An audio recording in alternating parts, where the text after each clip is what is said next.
Welcome to LOA Today. I'm Walt Thiessen. With me today is life coach and LOA teacher Joel Elston. This is your daily dose of happy. We are so happy you decided to join us today. Joel, lately I find myself in a lot of situations where I have to get rid of, and not get rid of, but let go of that old tendency I had, the one that you know very well, where I had to plan everything to death. Yes. Because I'm really good at it, by the way. It's definitely a skill of mine, you know. Yes. Unfortunately, it's a skill that usually worked against me, but nevertheless, almost every time, to be honest with you. Really, it was quite a consistent result, actually. Yes.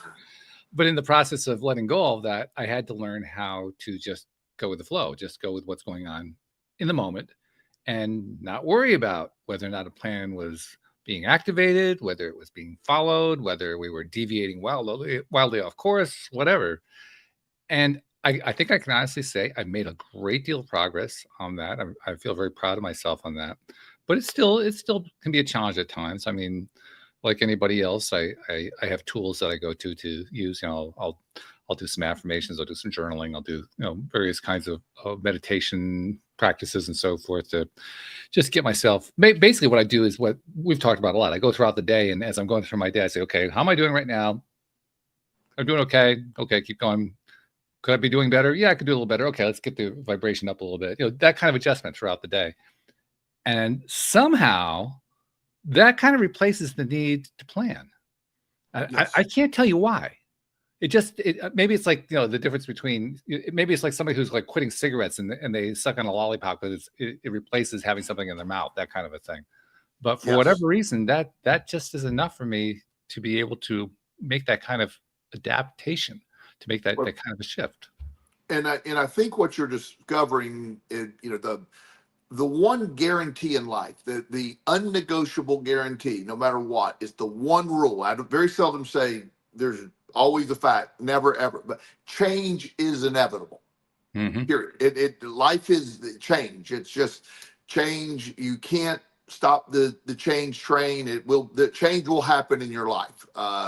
It might be slow change. You might have the same job for 30 years, but something in life is going to change on a regular basis. So the number one attribute to people being successful is the ability to adapt as life happens. And what you're describing to me is, so before we got on our session or our podcast tonight, I had a situation where I had a client who I'd spoken with earlier today that had a set of plans, and she was pretty firm in that. And we're recording on a Monday night at 7 p.m. So I knew I had a call with you. And so that our session was early today, and then about 10 minutes before our session tonight, you and I talking, the phone rang, and that was my client. So I got on the phone with her, and she had this crisis, and she started crying, and I immediately got into my mode of, okay, I need to adapt. I can't do the podcast. I need to deal with my client. Well, so my client I texted you. Yep. Can't make the call. Right. So a few minutes later, within a minute of that, I'm on the phone with her. She just had this realization: there's nothing you can do to help me in this case. And she's right. I can't fix the school. So she wasn't angry. That wasn't a waste of, I'm mad at you or anything. It's just I've had the realization. So immediately, before you probably even read the first text, I immediately hit, never mind. Everything's good. So I was sitting here in the room because I knew you were going to show up in a moment. I got your message. I said, oh, okay, well, I'm done. I hit quit. And as the computer is shutting down the app, I get the next message. Oh, no, reverse plans. So one of the things that happens in my world, now I obviously set my schedule, but what I plan for every day, I usually leave a spot or two open for whatever happens. I have the most unpredictable days often. So no matter how well I plan for a day, there's always last minute things. So I leave a spot or two open to speak with people or be able to. I have clients that are really good about if I have an emergency, they'll let me move their session or whatever. So I have become a master of adaptability. I can adapt to any situation quickly. So when it feels like, going back to your question or the statement that, I used to be a planner, but it feels like this sort of replaced the need to plan. In a way it does, because we know the overall plan of your day, but being able to to adapt to the changes, because when you get rigidly stuck to a plan, it seems it seems like overwhelming and chaotic and can cause a lot of stress and anxiety when it doesn't go as planned. But when you anticipate, I have no idea which way it's going to go. I do know I can deal with it and adapt with it and figure it out. That becomes a skill set of its own. Well, sure. And the number one piece of the skill set from my perspective, I kind of suspect from most people's perspective, is if I don't have it all lined up, then I don't know what's going to happen next. And I don't know if I can handle that. And that Right. was the thing I had to overcome more than anything else. And I still deal with that. I mean, quite honestly, I just deal with it. I had something that happened earlier today that, I mean, I knew what message would be the right message for me to put out, but I didn't know necessarily what the response was going to be. And if it was the wrong response, I wasn't going to like it. So am I willing to take that risk? Well, I can take the risk now. I couldn't take it 10 years ago, but I can take it now. and that becomes the point. You learn to adapt to the situation that takes place. You have to, on my day, on any given day, I can have a very, normal planned day. Everything goes as scheduled. That's one of the possibilities. Most days there's at least one twist. There's something. Mm-hmm. Mondays in particular, after a long weekend, I got calls this morning. One of my clients was arrested. We had to deal with that.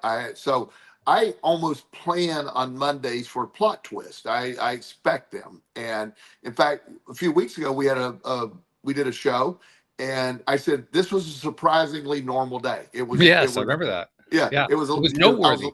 I told you I was a little disappointed, to be honest with you. I was expecting but your perspective, like I will always say to anything, your perspective to the ability of change and being able to adapt when you don't get stuck on outcomes and you understand. See, I know for a fact in my world, everything is going to work out exactly how it's supposed to work out. It has never failed me. So as it goes through, I don't get stressed about when the little things that turn and twist, because I know it's going to eventually work out. I had another thing happen today. The company that I used to work for before in private practice, where you and I first spoke, right? Williamsville Wellness. Bob Cabinet's the owner. Him and I are friends, and we had a difficult parting years ago, but we remained friends. Sure. And I found it ironic today that one of the things that plot twist today, I had to call Bob for help to place a client, and Bob helped me. Okay. And I'm laughing. He did a great job, and Bob stepped up and he handled it for me. And I'm laughing at, it's like, you never know, because I've never burned the bridge with Bob. We always remain friends. And you never know when you can become allies again. And we've never been enemies. I mean, we had a really rough day. And then after that, it worked out great for me, and it worked out great for him too. But I found it like, wow, the fact that I can just go back to something that seemed like, oh my goodness, most people would say I could never speak to that guy again. Yeah. We were right back at it. He helped me adapt to today. He got involved in a case that he solved it for me, and he was the only one that could solve it, and I was grateful for him for that. So you see these things happen, but the ability to adapt is really the highest priority. The species that adapt the most are the ones that survive the longest. They go on. I mean, a lot of people have a hard time with change. I welcome change. I expect change. I grow from change. Right. Because when you have that expectation, everything gets easier. I think a big piece of it is, are you willing to accept the fact that things are going to change, and therefore that's why you have to adapt? It's the acceptance piece that's the hardest part, because it violates our plan. It violates what we had in mind. Like, well, no, that's not the way it was supposed to go. And so we get all bent out of shape about it. Well, the pesky word we often use is homeostasis. And the brain body wants everything to be the same because it's known, it's safe. So anything that violates a perception of homeostasis feels catastrophic. Often. Right. And so you're running around and you got to get this done. And, eventually I've gotten to a point where I view that as just, it's another day. It's what I do. It's what I'm really good at. I'm not, it doesn't upset me. My blood pressure doesn't go up. I can adapt immediately and change course. And if I need to do something different, I can do that. And again, a great strength that is built over years. But historically for me, there was a period of time during my addiction that any change that I had was always catastrophic. So, I got fired from my dad's company. I ended up going to jail. I was homeless. Those were changes that were catastrophic so I associated all change as bad. Yes, which is probably something most of us do if we end up with a lot of traumatic stuff, especially if we get a whole bunch of them in a row. Yes. You experience one, unless it's really severe, you experience one, you can shake it off a little bit. When you get a whole series of them, which of course law of attraction does, that's the hard part, because now it feels like everything's against you.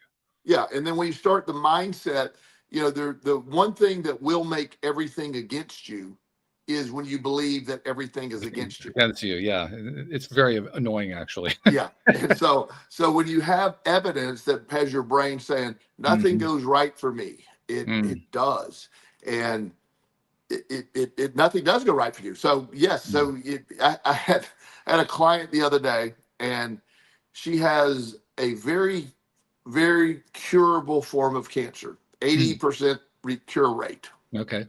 Probably higher because they got it pretty early. But so she comes in, and she has a tendency to awfulize or catastrophize every scenario. Yep. And so she told me that she said, I have cancer and I think I'm going to die. And I go, that's likely.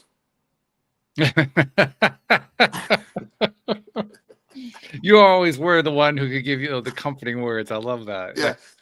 And she's like, well, I have an 80% chance of being successful in recovery. And I go, oh, you said you were dying though. I mean, so yeah, do you believe the 80%? Which I do.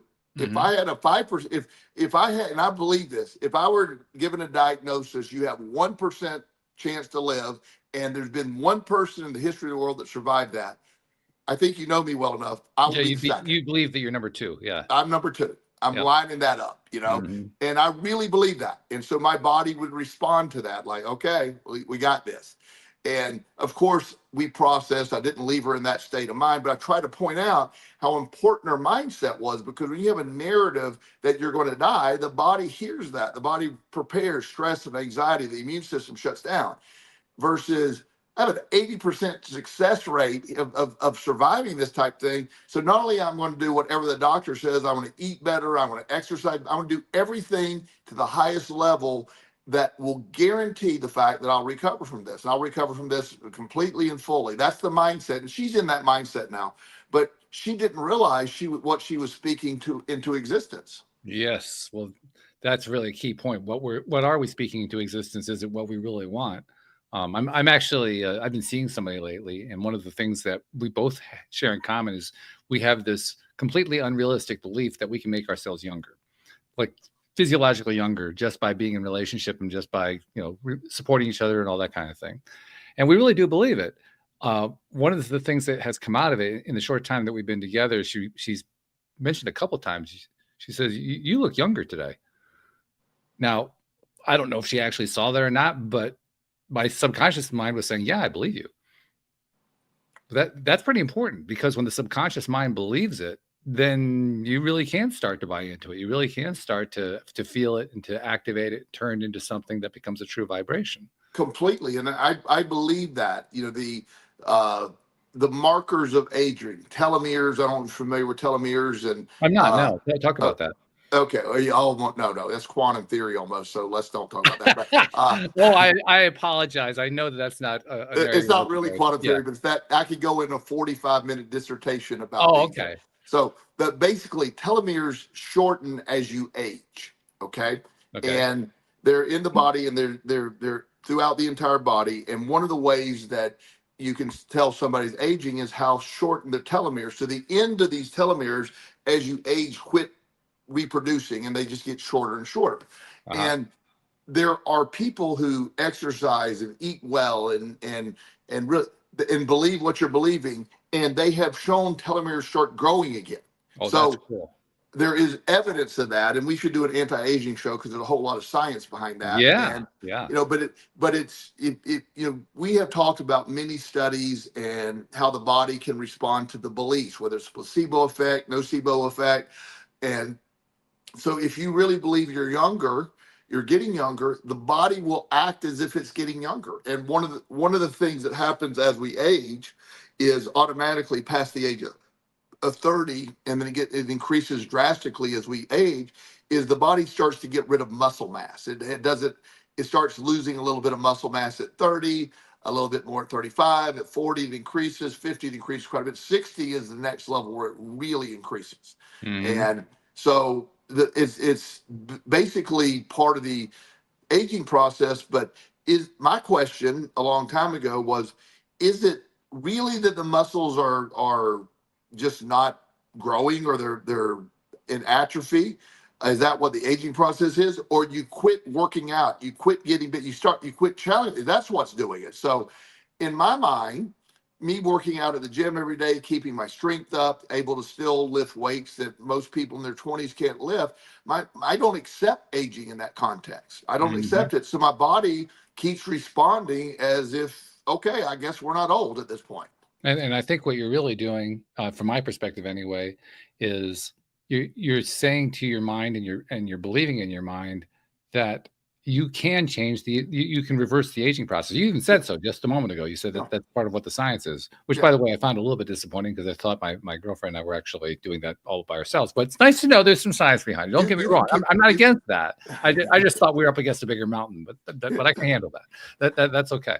But my point is, quite seriously, my point is that when you have a belief that drives it, that's what enables you to go to the gym. That's what enables you to take the steps that you need to take in order to get there, because the belief says, yeah, if you do this, it's going to work. It's going to pay off. It's actually going to get to where you want to go. What's really cool about that is, if you can develop it right, you can do the same thing Roger Bannister did. Roger Bannister, he was the guy who ran the 4-minute mile. One of my favorite stories. Yeah.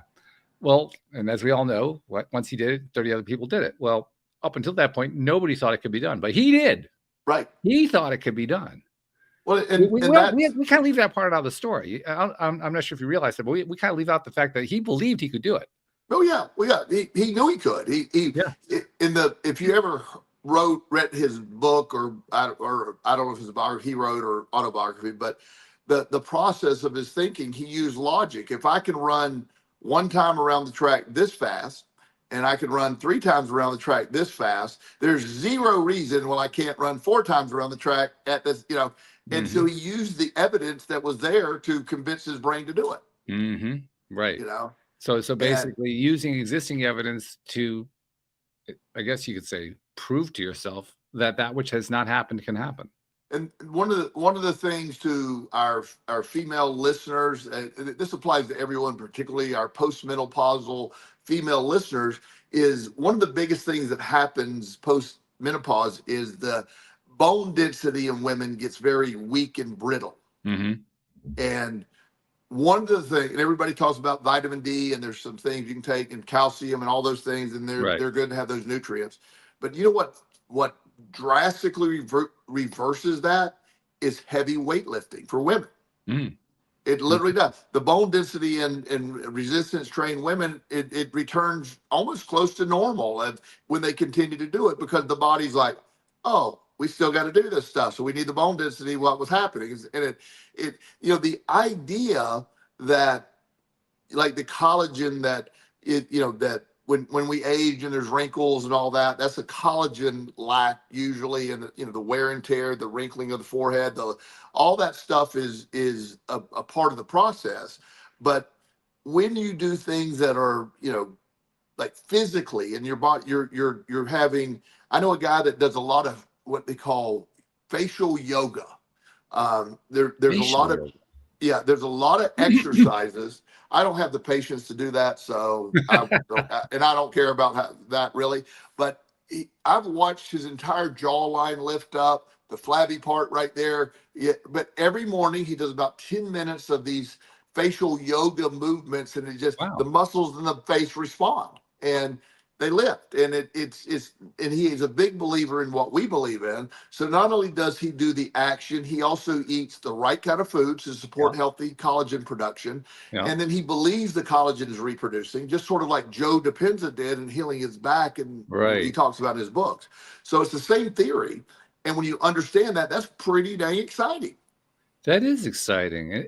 I like the fact that both of those stories and of course I know you're an action guy, so that it makes total sense that you're telling the story that way. But I like the fact that both of those stories has an action piece you can take to go after something that is considered impossible. Yes. I like that. Yeah. The one thing that I have become a gigantic believer in, there is really nothing that you really believe, and it has to be something believable, at least in my case, that we can't really achieve. So the reason I say it the way I say it, I believe pretty much anything. There is, no matter how hard you try to convince me, I will not make the NBA this year. Because you're not trying to convince yourself, first and foremost. Yeah, if number one, I can't jump barely an inch. I can't do that. I've never been good at basketball. They don't, these are elite, super elite athletes. So I don't even have a belief system that would allow me. When I see Michael Jordan highlights, I can't even imagine doing it in my prime. I look at that going, I don't know. I don't understand. I don't. It doesn't make sense to me. And obviously I saw that happen. So the key component to me above action, and I'm an action guy, but the action with the belief is the necessary components. You got to have both. I agree with that. When you were talking about not being an NBA player, it reminded me of something. I've been watching some videos recently about Larry Bird, Yes, the great Boston Celtics player, who was practically universally believed to be a man who couldn't jump. He had no speed. He had no particular strengths that basketball players value. But there was you can find a lot of interviews with famous NBA stars talking about playing with Larry Bird. And there was one, I don't remember which star it was, but he was asked about what he thought would happen if LeBron James and Larry Bird played a game of one-on-one. And he didn't even think about it. His instant reaction was Larry Bird would win. And the interviewer was astonished. Like, really? I mean, come on, LeBron James. And the guy says, no, you don't understand. Larry got the game in a way that most people didn't get the game. He understood the game. So yeah, he didn't have all the skills, but he didn't need it. And he obviously believed that if the two of them played one-on-one with both of them being at their peak athletic prowess, that Bird would have just schooled James, that it wouldn't have even been a close contest because of how well he understood the game. I completely agree with that for the main reason. Larry Bird, if you understand his work ethic, action oriented, he would take thousands of shots a day. He allegedly, in Boston Garden, they had the parquet floors. It was a very unique basketball floor. They're very pretty and shiny. Larry Bird spent years learning every crack and crevice. So his back is against the basket, and he would look down and see where he's at, know exactly the distance. He would do a turnaround jumper and hit it. That was preparation. That was consistency. That was muscle memory. Those were the things.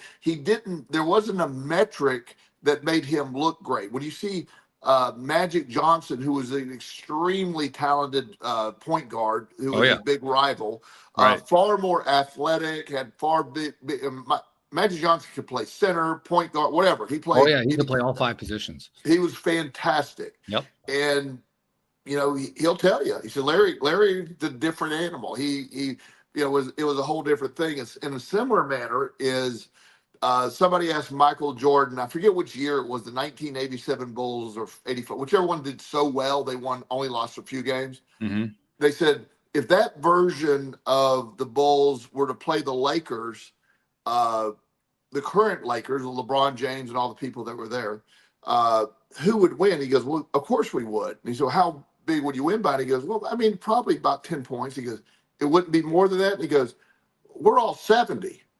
So,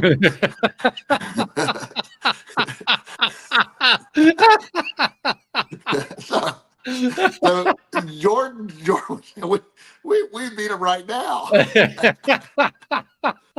And there's another person, one of the greatest people that I admire the most, and not about personality or any other reason, but work ethic. Right next to Michael Jordan is Kobe Bryant in work ethic. He action oriented, very talented man, but he had athletic ability and Larry Bird's work ethic, and that combination was very rare. But when you believe, when you do these things, when you find that Larry Bird grew up in Indiana, Hmm.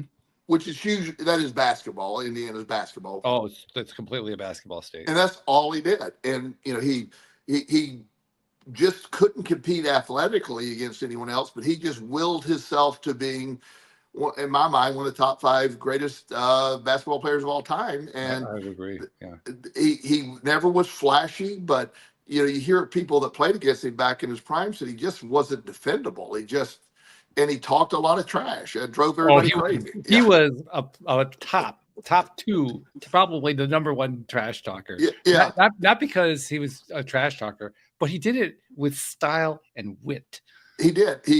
Isaiah Thomas, I think, was telling a story when Boston was playing the Pistons in one of the playoff games, Eastern Conference Finals, and Larry's on fire, and Larry went down, and whoever was guarding Larry says he hits this long range jumper with his right hand. He's right-handed. He shoots it and scores, and the guy said, "You're not going to make that again." He goes, "I'm going to come down and make it with my left hand next time." And he came down, shot the same shot, left hand, and made it.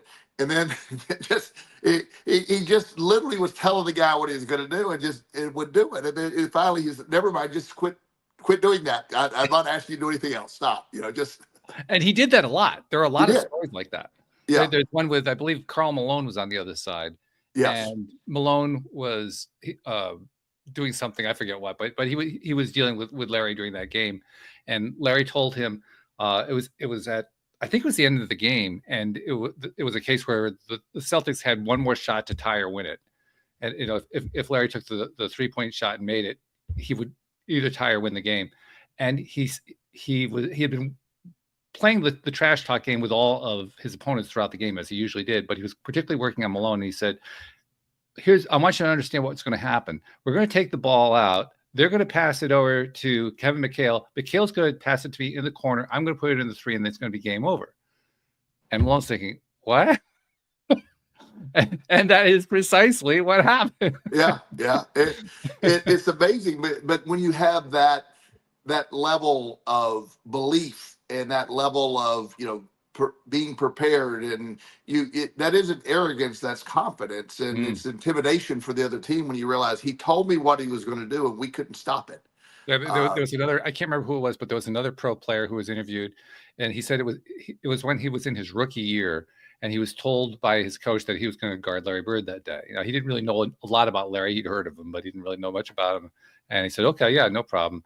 44 points later, he had heard of Larry Bird. He knew exactly who he was. And the entire game was this. I'm going to school you today. Now, here's what's going to happen next. And he would go and do that thing. And this poor guy say, "What the hell's going on here?" Well, in fact, I think that was the game, to be honest with you, because, and I'm just reporting what they're saying. It's not my belief, but there is a bias in basketball that African Americans are more athletically talented. Oh yeah. And Larry Bird was mad because his words were, they put a white guy to guard me. They were disrespecting him, he said. He thought it was disrespect, and he goes, they had to.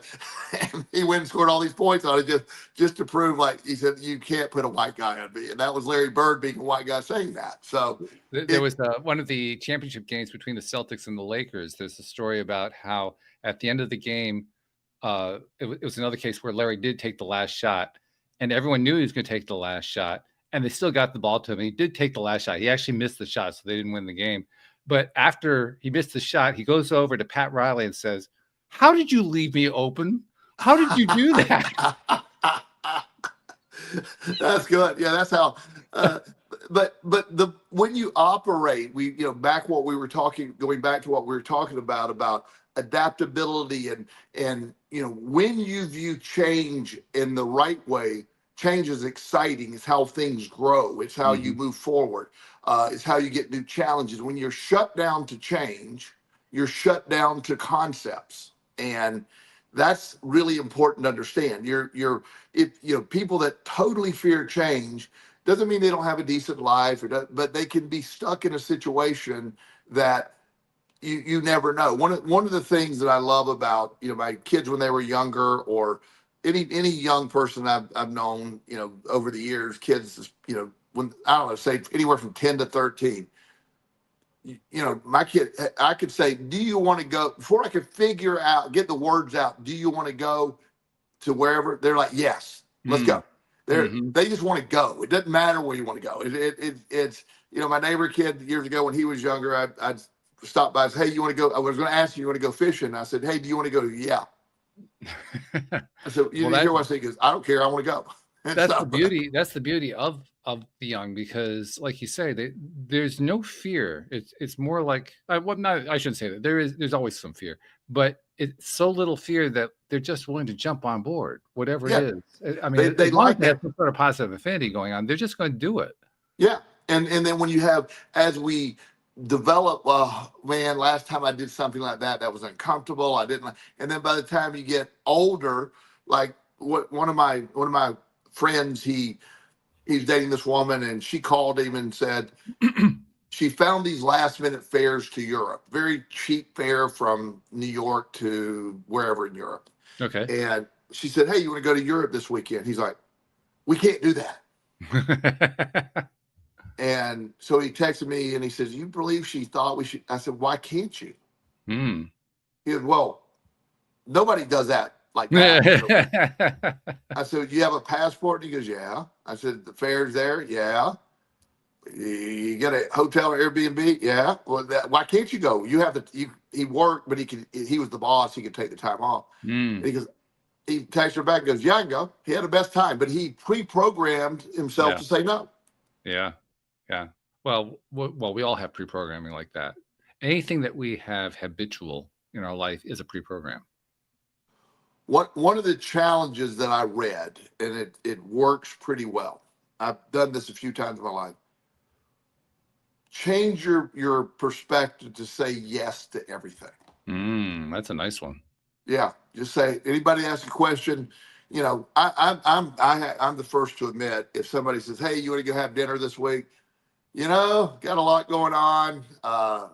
And I do have a lot going on, and I enjoy, my problem is I see all these people all week. So I do enjoy alone time. I really do. I like my solitude.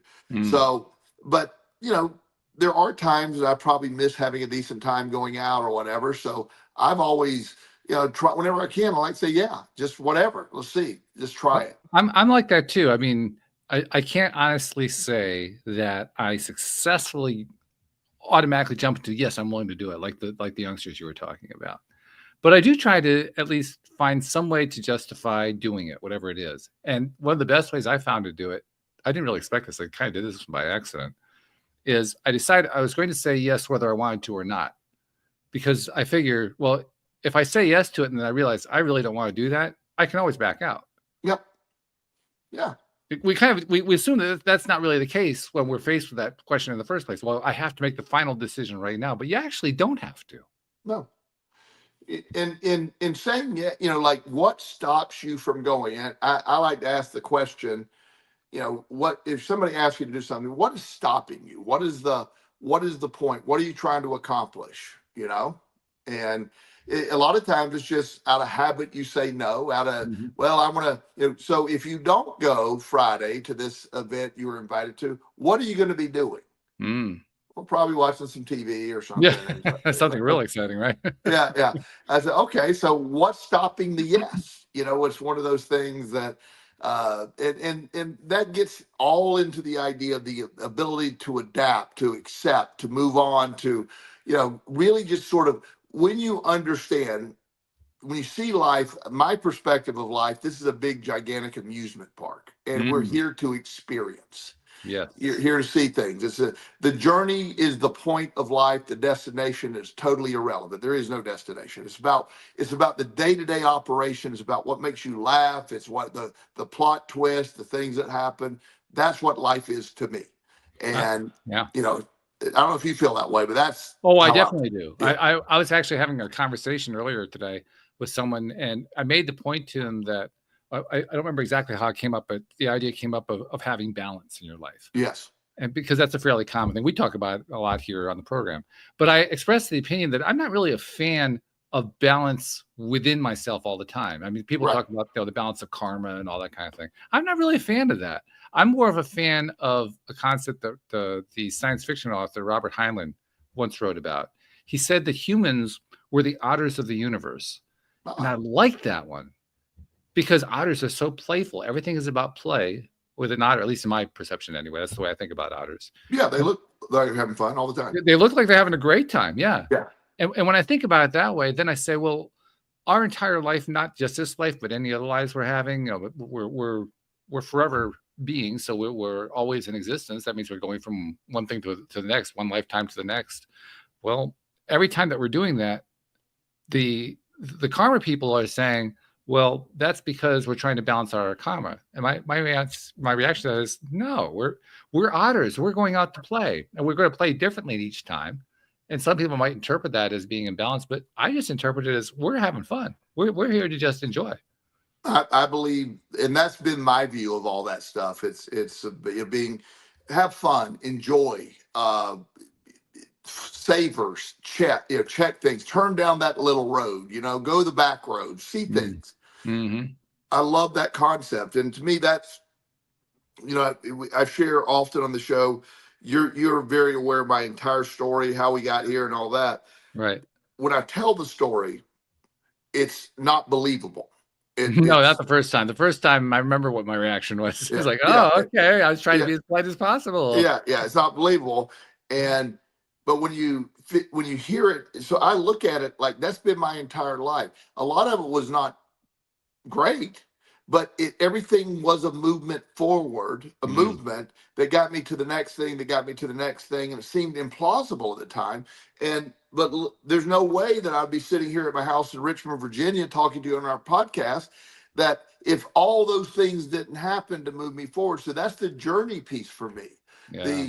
The idea that I came up here to do another job, that I ended up doing this job, led me to the connections that I have and everything. It brought me wealth. It brought me so much stuff that I didn't, I wasn't aware that this would bring me, but I knew I was coming up here for an advancement in my career. I just didn't know how it was going to go this way.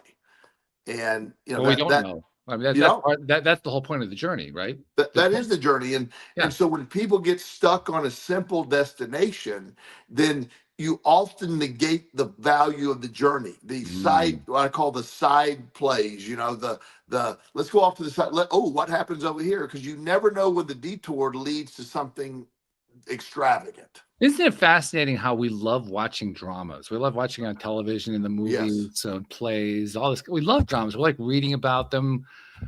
Why do we run away from them in our own lives? Well, because we don't like the pain. That's really the main reason. You'll often associate the pain with the drug. Like one of the things that I see that this happens to so many people. There's two scenarios. Somebody's griping about their job. They don't like my job. I'm so sick of my job. And then something happens. They lose their job. Then it's like, oh my God, I lost my job. Yeah. Mm-hmm. It's like, yeah, but that's sort of what you manifested. If but you didn't like it. So what's next? They can't get over that. And the other thing is, in relationships, or they'll break up with, if somebody will break up with them. I know this one guy in particular. Oh my goodness, he's like, all he did was complain about his wife. Just complained about his wife the whole time. And I didn't ever say, why don't you just get divorced? That's probably not the nicest thing to say. But I would hear him complain. I said, well, are you going to do anything about it? Are you going to marriage counseling? Are you going to separate? What's going on? And he said, no. But he kept on. So one day he gets served papers. His wife said, I can't live this way anymore. I'm divorcing you. He's like, oh my God, I can't believe she's leaving me. And I'm going, you can't believe she's leaving you. I mean, yeah. Yeah, it literally was written on the wall, so to speak, by you. Right. Yeah. Yeah. At what point does he actually come to the conclusion that what he has been focusing on all along is not what's going to happen? Yes. Yeah. I mean, I honestly, even before I understood law of attraction, I never thought that made any sense. Yeah. Yeah. Well, it doesn't. It doesn't. I mean, even on the surface, even if you don't believe in any of that stuff, that just doesn't make any sense. No. But that's when you understand that this is, this is yours to deal with, to adapt to change. Things will happen, and your ability to adapt is the greatest gift you can give yourself. When you understand, let's take a moment before we react. When something changes, it feels like a loss. often. Mm-hmm. And it can be a loss, but is that leading to another direction? Are you going to be happier? Are you going to find a different situation? Are you going to find something that is more supportive of years ago, many years ago, and when I was in the depth of my gambling addiction, I was younger at the time, gambling, and I met this guy, and I was a mess, and we were talking, and we were in Las Vegas, and he was about as sick as I was, and we were just talking about things, and he said, "Yeah, I got to get out of here." I said, I really have nowhere to go. My family's done with me. I stole a bunch of money, and I was in a very depressed mood. And he said, my dad has a company in Cincinnati, and I talked to him, and he says, we could both work there and get a second start if you want to. I'm going, Cincinnati? No. Oh my God, that's crazy. Now, I had nowhere to go. Yeah. I had nowhere to go. But in my mind, that I wouldn't even entertain the option. Well, now it probably wouldn't have worked out. I was in the middle of a gambling addiction, but the idea that I wouldn't even give it a thought is the most absurd thing on the planet. But because I had nothing going on, but yet I was like, oh no, I'm not going to Cincinnati. And Why do we do that? Is it habit? Habit. It's again fear of change. It's the different. It's different, and we don't know what to do with different. And we like, I've described to you many times in some of the most horrific situations of children's child abuse. Oh God, yes. That you go into a household and the child is being removed from the household of a very abusive, horrible situation. Right. And the child is kicking and screaming to stay. And the first time I saw that happen, I was thinking, oh my God, what is she? I mean, she doesn't understand. We're saving her. And she was very angry, very, blah, blah, blah. Now, once she got into where she was going, she had a very good therapeutic foster home. I checked on her a week later. She was doing fantastic. But that moment, the known, as dysfunctional, as horrid as it was for her, was better than the unknown, because the unknown was so scary to her. It's funny that that you mentioned that, because I saw, I don't remember what it was. I saw some film, maybe it was binging on a TV series or something. I don't remember exactly what it was, but there was one scene where a state official shows up at the door of a young boy, roughly 12 years old, who is being abused by his father. The boy answers the door. The father is in the background, and the state official says, "Come with me." And the kid just goes. And as soon as I saw the scene, because of all the conversations we had, I didn't believe the scene. I thought it was ridiculous. It was. I thought it was totally absurd. Now, most people who saw that scene probably didn't have that same reaction. Well, I mentioned this because look at the difference in what was in my programming. My programming had to do with talking with people like you, who have told me story after story about how this is not how it plays out. It plays out much more dysfunctionally, blah, blah, blah, blah, blah. And so when I was faced with something that was a relatively functional approach, a relatively functional result, I instantly said, that can't possibly be. Now, regardless of whether I was right about that, it was the programming that I had that led me to believe that. Right. And, the programming that you have is based on what you logically think you would do. Oh my God, that's much, in my mind, whatever I'm going with this person is safer than what I'm in. So let me go there. But again, the known is, as horrible as it can be to people, is better than the unknown. And it doesn't make any sense, but it is based on, well, yeah, I'm getting abused here, but what if I get abused even worse somewhere else? That's the messaging. Yeah, I guess there's a deep belief there, isn't there? The belief says, as bad as it is here, it's going to be worse somewhere else. Yeah. And so, in all the kids that I've worked with and seen, that in all the horrible things that I'm aware of, and I've talked to kids before that actually said, so yeah, it was terrible, but it was manageable, and the unknown could have been so much worse. A lot of it I can't even describe because it's so vile, but the idea that, this situation isn't so bad, because this is only happening. What if I went there and these other things happen? That would be much worse. That's the concept of awfulizing that we Yeah. label. Yeah. And that's how we, and we get stuck, the idea of like one of the things that I'm doing in Richmond right now. Richmond has a lot of battlefields and walking trails and little lakes and rivers and ponds. So, I get a lot of steps every day. So the weather has been absolutely gorgeous and before winter really sets in. So every day I'm going to, except today was pretty crazy, but Yeah. I go to down by the river, try some of the new areas. I hike it. It's really fun seeing all the things here. I could come home and rest. Sure. That there's nothing wrong with that. I worked all day, but I like that. I feel invigorated. You spend about an hour and a half hiking or whatever, like a new area, check it out, post it on Instagram or whatever. And it's pretty cool. It's a fun thing to do for me. Or I could come home and sit here and watch TV, but I just find that more exciting.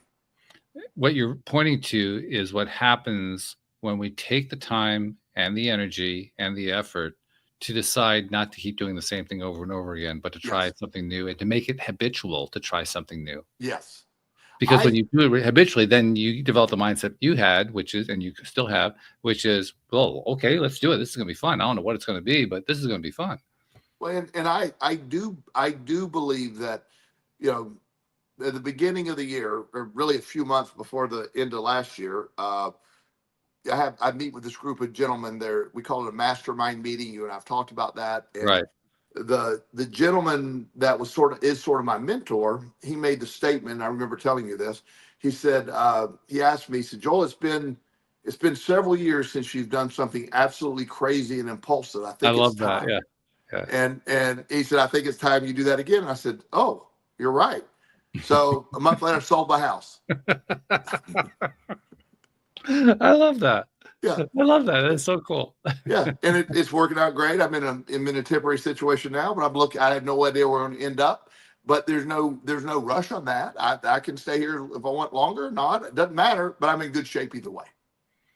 In fact, what it's probably going to do, and I think you're already in kind of like the first few steps of doing this, is probably going to just keep triggering your mind to consider what the next living situation is. Because I know you've already explored some. I know you explored the lake, you explored Portugal, you've been exploring some other things too. Yes. And you haven't settled on anything yet. It doesn't really matter. But the point is, you opened yourself up to the possibilities just by making that one change, which was a pretty big change, but that change set you up to be able to do it pretty easy. At some point, by putting myself in this position, at some point, I'm going to need to move. Fair enough. And so that's good because now I want to be looking for a new place. Now, I could probably talk to the owner and buy this place. The neighborhood I'm in is absolutely beautiful. I could move to one of the other townhomes here. They're gorgeous. I could do that, or I could do something more. But I am now in a position at some point, it isn't imminent, I am going to need to take action to move forward. And I like that. I like that idea. And also because of this mindset, I am not remotely concerned about where the next stop is. That's really a good position to be in. Yeah. It's not just a position, it's a mindset. It's an emotional mindset. Yes. And it took years to build up the trust in that concept. It's going to work out concept. Since I got my life together and I started practicing the law of attraction and how it's worked for me, everything has worked out above my expectations. And I have high expectations of myself. So it's even above that. So I've lost any doubt that's not going to stop happening.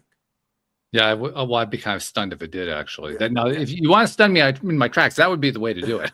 Yeah, I'm not asking you to do it. Don't get me wrong. I'm just saying. No, it'll work out. It'll work out in a really cool way. Wherever I end up, whether it's next door down the road in the Richmond area or Portugal, it doesn't matter. I'll have a really cool life there, and it might be a temporary thing. It might be permanent. I don't know. It doesn't matter. Well, let's tie back to what we were originally talking about, because we were originally talking about the role that adaptability plays in our lives. Yes. Or more precisely, the lack of adaptability in many people's lives, and how that adaptability is a matter of choice. Yes. One of the most difficult parts about that is recognizing that it is a matter of choice. I mean, we have a lot of cultural beliefs and a lot of programming and so forth that tells us we don't have the choice. We really can't adapt. And the older we get, the more we tend to believe that. But when we can make the shift and decide, I really do have the choice, I really can choose to adapt. And by doing so, I really can produce a better life for myself. We're setting ourselves up for the good. So I guess the bottom line is, how do we actually do that? How do we convince ourselves of that? How do we decide to make that first step? Well, that's the key. It's not just deciding to adapt. It's deciding to adapt with the belief that every adaptation is a movement forward, in my mind. Right. Everything that has happened since I got my life together has been a movement forward. For my and now, was it a movement forward or my perspective was bad? I don't know. It doesn't matter because my perception is that way. So it isn't just about deciding to adapt. It's deciding to adapt with the right mindset. My practice in all of this, as you know, is action combined with intention. So the action piece here is the actual adaptability, but also what is your intention or mindset while you're adapting? That's the key. It's like making sure your emotional range is where you want to be. Make sure the decision is being, I told a young man the other day, he doesn't know where to go. He just wants to get out of here. And I said, look, I am all in favor of you leaving. He goes, well, good. I said, I want you to do it differently, though. I want you to run to something instead of running from something. Ooh, yeah. Oh, yeah. So because there's a huge difference there, and that's not big one difference. When you run from something, you're going to run pretty much into the exact situation. When you're running to something, you get to choose what that is. So leaving is a great idea, but the mindset is I must escape here. And I don't really care what's going on there versus what is out there for me. Where do I want to be? What's that environment I want to be at? And it doesn't have to be a permanent thing because sometimes that stop along the way is part of that journey that you meet something that leads you to the next step. But what you're talking about is crucial. I know, speaking for myself, back in 1985, I made the decision to move from the East Coast to the West Coast. And I didn't do it because I had something I was moving to. I was moving from. Yep. I was at a point, I was roughly 28 years old at that point, and I'd been living at home, and I just felt the need, like I had to stop living in my parents' house. I had to go somewhere else. So I did what I often do. I just went overboard and I said, okay, well, I'm going to go to the West Coast. And it lasted about 9 months, and I didn't really have any aim when I got out there. And so the result pretty much matched that. I wonder how it would have been different if I had a particular intention of what I was going to do when I got there. Yeah. And I don't know how to answer that one, but I'm sure it would have been a different experience. That much I do know. Well, if you would have, even if you didn't know exactly what you're going to do, if you could identify why you wanted to be there. I love the weather. I love the culture. I love the, if you got more focused on that, say, I'm really excited to be in this new environment to see what's there versus I'm escaping because one's a negative and one's a positive. So, why are you going there? And if your answer is because it's not here, that's not a good direction. But no, I love this environment. Like I could live in Lake Tahoe, Nevada. I've looked at that, I love that area. It's beautiful. It's going to be about 44 degrees tonight. I love cool. It's gorgeous. And so if I went there, even with nothing in my situation, there's always something to do. I could work remotely, so that's not a problem. So, I could pretty much do whatever I want to do from wherever I want to do it. But I've never, since I got my life together, I've never run from anything. I've always ran to something, and it's made all the difference. So that's a key portion of how you make the change, how you become adaptable for the first time. We've identified two key factors now. The first one being you want to have the right mindset. And the second one is you want to have a destination, not just to get away from something, but to get to something. Something, yeah. And it could be a concept. Like I hate Florida weather. I love Florida scenery, but I hate Florida weather. It's absurdly hot. It's terrible. And whether somebody believes that or not, I believe it. So it's not, I'm uncomfortable down there. I would say you're qualified to say that since you grew up in Florida. I grew up there. We'll give you that one, And it seems to me, again, Florida hot is even hotter than when I was a kid. It seems much hotter. So, I don't know if that's science or just getting older, but it is really hot. But so if I'm going someplace, one of the things I'm looking at, one of the reasons I'm leaning against Portugal, at least leaning against Portugal on the beach, is they're hotter than Florida half the time. They're really hot. Yeah. Now there's some mountain Portugal stuff that's not bad. I might look at, but so I'm going to need some cooler. That's one of the metrics as I'm looking at. I have really from Charlotte, North Carolina northward is a pretty good environment until you get up to New York, kind of thing in my mind. That's sort of that perfect zone of seasonal stuff. You get nice cool winters, cold winters sometimes, but manageable winters. And having grown up in New York, I completely agree with you. I'm just saying. Yeah. And it's you get to, I have friends that live in Buffalo that love living in Buffalo, but Lord, I mean, feet of snow. I mean, they don't have 4 inches and you close the school. They have feet of snow. 4 inches is where you say, "Oh, this is a good day." yeah, exactly. They have they're shoveling out their own stadium so they can play football games. Right? Yeah. And so that is the what we need is, as you're manifesting or drawing where you want to be, there needs to be something you're going to. I'm fine where I'm at right now. There's no reason I would ever have to leave where I'm at right now. I'm comfortable with that's fine. But you know me well enough. I need new. I like new. Yeah. And so I will be at some point moving, and it'll be an incredible place. I actually, speaking of Charlotte, I'm not going to move this because this is my lifestyle, but I have a friend that has a penthouse at one of the high rises in Charlotte that has the most beautiful view of the mountains, you can see them from Charlotte way up in the penthouse. And, Charlotte's a beautiful city. And Carolina's a beautiful state from above. I mean, so having that view every morning, waking up, it's stunning. Now, I won't like living in an apartment that you're carrying your groceries. I don't want to do all that stuff, but as far as the view, it was fascinating. Yeah. That's the fun part too, isn't it? Because when we gain the mindset of, I'm willing to be adaptable, I'm willing to try new things, I actually enjoy trying new things, I actually enjoy taking paths I haven't experienced before, that opens up all kinds of possibilities for really liking life. We don't really think about that at first, but that's really what it does. Well, the key factor in adaptability to me, and this is really important, is one of the prerequisites is understanding you must love life. And to become adaptable and expecting the good outcomes. See, I love life. I cherish life. I love being alive. There's nobody loves being alive more than me. And I'm also wildly prepared if I weren't alive tomorrow. I'm that guy. I'm good either way. You know what I'm saying? But I love being alive. And as long as I'm living like I'm living and feeling like I'll live a long, long time. I'm fine with that. I'm glad of that because I plan to do the same thing. It'd be good to have a good friend to keep living with. That's a good thing. And I feel and I believe that, so I think I'm going to continue to get that. But the adaptability and the willingness to not just accept adaptability as sort of a punishment but view it differently. Adapt, grow, challenge yourself, go somewhere, see something different. What is out there. Life has amazing things that we have. It's just, I'm always fascinated by it. You can go down any road, anywhere you don't know where you're at. There's always something fascinating there.